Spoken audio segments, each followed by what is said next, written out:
Diễm xin chào cô chú, anh chị, các bạn và các em. Hôm nay Diễm chia sẻ một công thức cũng rất là phù hợp cho dịp Tết sắp đến, đó là món thịt nguội jambon. Công thức này rất là dễ làm và mình chỉ cần một nguyên liệu thịt thôi là mình có thể làm được một cây thịt nguội vừa màu đẹp nè ha, và gia vị vừa ăn lại thơm nữa. Cách làm như thế nào thì bây giờ mình cùng vào bếp làm món thịt nguội jambon này với Diễm nha.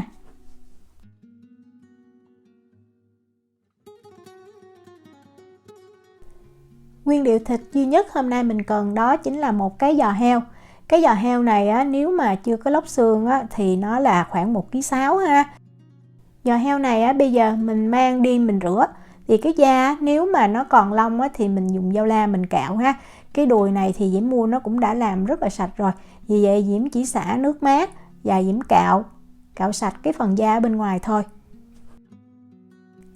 Sau khi rửa sạch xong rồi thì mình để giò heo cho nó ráo nước tí xíu khoảng 5 phút. Rồi sau đó mình mới mang cái giò này đi, mình lóc cái phần thịt và phần xương ra riêng. Để lóc cho dễ á, thì mình cần một cái con dao á, nó có cái bản mỏng và nó nhỏ chút ha. Và Diễm canh ngay chỗ cái phần xương, phần da này nè, Diễm sẽ rạch một đường dài xuống và ngay chỗ này á, bắt đầu mình sẽ lóc cái phần thịt ra. Đó, Diễm dùng cái dao này giống như là dao phi lê á, thì dễ làm. Cái này thì không có cần phải đòi hỏi phải đẹp gì đâu nha. Mình cứ lóc làm sao cho cái miếng thịt đó nó rời ra là được. Mình lóc cái phần xương bự, xương to này trước. Nếu mà nơi mình ở đó không có cái giò heo này á, thì mình có thể dùng thịt đùi. Sau đó mình mua thêm da heo để mình trộn vô chung. Tại vì á, cái giò heo này thì cái collagen, cái chất kết dính nó rất là nhiều. Trong khi nếu mà mình dùng thịt đùi không có phần da và phần gân á, như là cái giò heo á, thì mình phải có thêm da heo để cho nó tạo độ kết dính. Đó, Diễm lóc xong cái xương lớn, bây giờ tới cái xương nhỏ nè. Rất là dễ ha, mình có con dao mỏng á, và bén chút là mình làm nhanh lắm. Vậy là xong cái xương nhỏ. Rồi còn một cái phần xương ở dưới đây thì Diễm sẽ xẻ cái thịt này. Rồi mình lấy cái phần xương này ra luôn. Hoặc là mình cũng có thể để nguyên như vậy. Diễm thấy nếu mà mình để nguyên á, thì có thể lúc mà mình cuộn lại cái giò nó chắc hơn. Đó, mình lóc xương xong hết rồi. Thì bây giờ mình dùng dao đó, mình rạch những cái đường như vậy. Đừng có rạch xuống cái phần da là được. Để khi mà mình ướp gia vị á, nó sẽ thấm đều. Đó, Diễm rọc từng miếng như vậy. Sau khi mình lóc xương xong rồi thì mình sẽ cân lại cái giò nha. Tại vì mình cần cân để mình tính cái tỷ lệ gia vị muối, đường và bột nêm hoặc là bột ngọt cho nó đúng đó. Thì Diễm cân lại được là 1250g. Bây giờ mình đi pha cái gia vị khô trước. Lấy một cái chén nha. Đầu tiên mình đi cân muối trước. Muối thì Diễm cho 12g, tức là 1%. Tiếp theo thì Diễm có 4g muối nitric. Cái này mình không có cần dùng nhiều ha, dùng 4g là đủ rồi để lên màu đỏ đẹp. Hoặc mình cũng có thể dùng 1 muỗng cà phê bột hồng cúc hay còn gọi là bột gạo men đỏ đó, cũng tạo nên cái màu hồng màu đỏ đặc trưng cho cái món jambon này. Còn nếu mình muốn mua cái muối này ở Na Uy thì cái website ở trên cái bao bì luôn. Về đường thì Diễm cho 12g, tức là cũng khoảng 1%. Và bột nêm gà cũng là 12g, cũng khoảng 1%. Diễm cho theo tỷ lệ là 1:1:1. Nhưng mà nếu mình thích ăn cái vị mặn nhiều hơn, khẩu vị của người Bắc thì mình có thể dùng 7g đường là được. Thịt nguội thì mình để dành mình ăn mà. Vì vậy khi mà mình nêm cái gia vị nó cần đậm đà và nó nghiêng về vị mặn tí xíu thì mình bảo quản được lâu hơn. Sau khi trộn đều xong rồi thì Diễm cho vào cái phần thịt nè. Rồi mình đeo bao tay vào ha, mình sẽ sát lên thịt. Mình miết cái miếng thịt giống như massage luôn, để cho những cái gia vị này nó thấm đều vào trong cái thớ thịt. Phần thịt và phần da luôn nha. Đó, mình cứ chà mình bóp như vậy. Tới khi mà mình thấy cái gia vị khô nó không còn nữa, nó tan ra hết. Nếu mà mình dùng thịt đùi miếng thì sau khi cắt xong mình cũng ướp giống như vậy nha. Riêng da heo thì mình luộc xong mình sẽ cắt mỏng rồi mình trộn vô chung. Đó, khi mà mình thấy đều hết rồi thì mình úp lại, mình để cái mặt da lên trên và mình để cho thịt nghỉ 30 phút. Trong thời gian này thì mình lấy một cái cối nha, và mình cân ra 10 gram hành tím. Tiếp theo là 8 gram tỏi. Và cuối cùng là 15 gram rễ ngò, là khoảng 3 cái rễ ngò như vậy.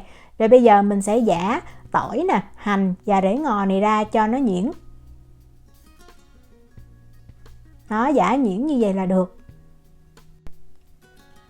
Rồi sau đó mình mới lấy 2 muỗng canh nước là 30 ml hoặc là 30 gram, mình cho vào. Rồi mình đeo bao tay vào và mình bóp tí xíu để cho những cái chất thơm trong hành, tỏi và rễ ngò nó ra. Thịt sau khi để nghỉ được 30 phút rồi thì bây giờ mình sẽ cho cái phần nước rễ ngò nè, tỏi và hành vào. Diễm để cái rây như vậy để Diễm bỏ cái xác đi. Mình cũng có thể dùng cái miếng vải mình vắt cũng được ha. Đó, mình vắt hết cái phần nước này. Phần nước này giúp cho cái thịt nguội này nó thơm hơn rất là nhiều. Thêm một nguyên liệu nữa, nếu mà mình không có thì mình có thể bỏ qua, nhưng mà có thì ngon hơn, đó chính là đường gluco. Mình cho 20 gram nha. Ở Na Uy thì mình mua rất là dễ. Công dụng của cái đường gluco này là sẽ giúp cho cái miếng thịt nó giữ được cái độ ẩm, nó không có bị khô. Và một nguyên liệu cuối cùng để tạo nên cái mùi đặc trưng cho jambon, đó chính là tỏi phi. Mình cần 5 gram. Mình cũng có thể thay thế tỏi phi bằng bột tỏi. Nếu mà bột tỏi thì mình cho 1 muỗng cà phê. Nhưng mà Diễm thấy mình dùng tỏi phi như vậy nó thơm hơn. Đó, mình cho vào chung luôn. Rồi mình lại đeo bao tay vào, và bây giờ mình cũng miết ha. Mình chà cái miếng thịt cho nó thấm đều, cho nước nó rút vô miếng thịt. Như vậy cái miếng thịt nó rất là thơm. Khi mình thấy miếng thịt đã thấm đều nước gia vị thì bây giờ mình lấy màng bọc thực phẩm mình đậy kín lại và mình cất thịt vào trong ngăn mát tủ lạnh 4 tiếng. Ít nhất thì mình cũng phải để thịt nghỉ trong ngăn mát tủ lạnh 2 tiếng, tối đa là 6 tiếng thôi, mình đừng có để lâu quá ha.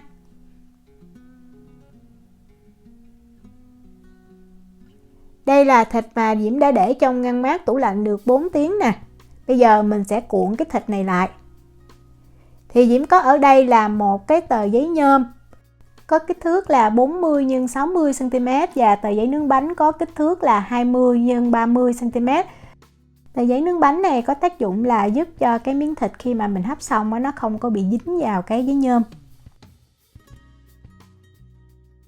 Còn nếu mà mình tìm được cái túi lưới để bọc thịt thì một cái túi lưới sẽ vừa cho một cái chân giò này thì tiện hơn nhiều. Diễm không có cho nên Diễm nghĩ ra cái cách này.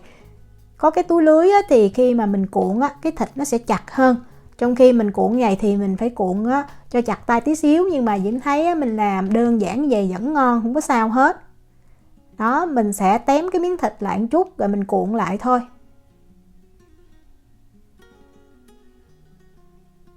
Không có cần cuộn cho thiệt là đẹp đâu ha. Lúc này mình cuộn lại để mình định hình. Đó, rồi mình lấy cái tờ giấy nướng bánh nè, mình cuộn lại. Rồi mình di chuyển miếng thịt về đầu của giấy nhôm, chỉnh lại cho gọn chút. Rồi tháo bao tay ra ha. Bây giờ mình sẽ cuộn cái phần giấy nhôm lại. Lúc này Diễm lưu ý là mình cuộn chặt tay nha. Như vậy thì lúc mà mình cắt ra cái miếng jambon nó mới kết dính, nó đẹp hơn. Diễm thấy làm mà dùng cái giấy nhôm này rất là tiện và cũng dễ cuộn nữa. Đó, mình cuộn chặt tay chút. Tờ giấy nướng bánh lót ở bên trong ngoài cái công dụng là giúp cho thịt nó không có bị dính vào cái giấy nhôm, đồng thời nó cũng giúp cho khi mà mình cuộn nó ít bị rách hơn. Đó, cứ cuộn thiệt là chặt tay. Sau đó mình sẽ tém hai cái đầu lại, dựng lên giống như là bánh tét vậy ha. Mình dùng cái cây quét bột hoặc muỗng cũng được, mình tém thịt xuống cho nó gọn nha. Rồi mình xếp hai đầu của đòn thịt lại. Nếu mà mình đã gói bánh tét thì mình gói cái thịt này Diễm thấy rất là dễ luôn, nhất là mình dùng cái giấy nhôm dễ định hình lắm. Đó, xong bên đây rồi, mình trở lại. Mình cũng tém thịt cho gọn ha, sau đó mình cũng xếp. Quan trọng là mình sẽ cuộn và mình xếp lại làm sao cho cái cây thịt này nó thiệt là chặt tay nha.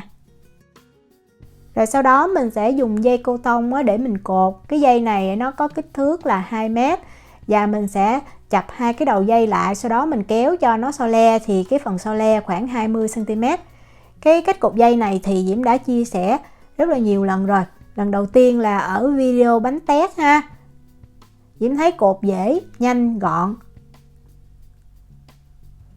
Đó, mình cứ nhìn mình làm nha. Diễm lưu ý là lúc mà mình quấn cái giấy nhôm thì mình cũng đừng có nên quấn cho nó dày quá. Tại vì nó dày quá thì cái thời gian hấp nó sẽ chênh lệch ha. Tại vì cái nhiệt tiếp xúc với thịt nó sẽ ít hơn thì thời gian hấp nó sẽ lâu hơn. Cái kích thước của cái giấy nhôm thì Diễm có ghi rõ ràng rồi, là 40 x 60 cm. Hồi xưa nhà Diễm mỗi lần Tết đó là ngoài lạp xưởng, chả lụa thì thịt nguội cũng không thể thiếu ha. Và cô Tư của Diễm làm cái thịt nguội này rất là ngon, nhưng mà hồi nhỏ mình ăn ngon thôi chứ mình cũng không có hỏi là làm sao. Sau này khi muốn làm thì Diễm cũng lưu lại nhiều công thức lắm, nhưng mà Diễm thấy công thức của cô Hồng là đơn giản nhất và ra cái vị của cây thịt nguội này cũng rất là thơm ngon. Mình lưu ý là lúc này mình sẽ siết cái dây lại cho thiệt là chặt nha. Mình cột càng chặt càng chắc tay thì cái cây thịt khi mà mình cắt ra nó sẽ chắc hơn, nó kết dính, nó không có bị rời thịt. Đó, vậy là mình đã cột xong rồi, mình chỉnh lại cho nó đẹp nha. Rồi mình mang mình đi hấp luôn. Diễm lấy một cái nồi nè, rồi Diễm cho vào đây cái lượng nước làm sao cho nó đừng có chạm vào thịt là được. Đó, mình kê một cái dĩ ở dưới như vậy. Rồi mình cho cái cây thịt vào bên trong. Mình hấp cái thịt này từ lúc nước lạnh luôn. Bắt lên bếp thì mình cứ bật cái lửa lớn nhất nha. Và khi mình thấy bắt đầu nước sôi thì lúc này mình hạ xuống lửa trung bình và mình hấp cái cây thịt này trong thời gian từ 90 cho tới 120 phút tùy cái xửng hấp của mình. Và khoảng giữa thời gian thì mình nên mở ra mình châm nước thêm nha. Diễm hấp cái xửng nó thấp như vậy, vì vậy Diễm hấp 90 phút thôi thì Diễm thấy thịt nó chín ngon.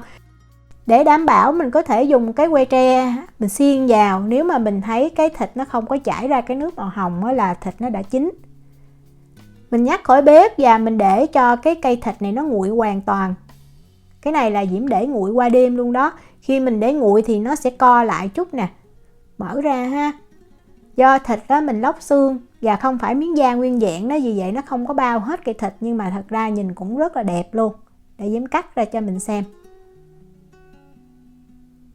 Thịt đạt là mình thấy nó chắc như vậy và nó lên cái màu hồng nhạt, thiệt là hấp dẫn. Ngày Tết thì khi ăn Diễm nhớ cô của Diễm hay cắt ra thành từng khoanh, độ dày khoảng 1,5 cm rồi cắt ra thành từng miếng như vậy. Thịt nguội này thì mình sẽ bảo quản ở ngăn mát tủ lạnh. Nếu mà mình làm kỹ thì có thể để được tới 2 tuần. Diễm chúc cô chú, anh chị, các bạn và các em thành công với lại món thịt nguội. Nếu mà có thắc mắc gì thì cứ để lại lời nhắn hoặc là gửi tin nhắn cho Diễm. Diễm cảm ơn sự quan tâm theo dõi video rất là nhiều. Hẹn gặp lại trong những video tiếp theo. Chào tạm biệt.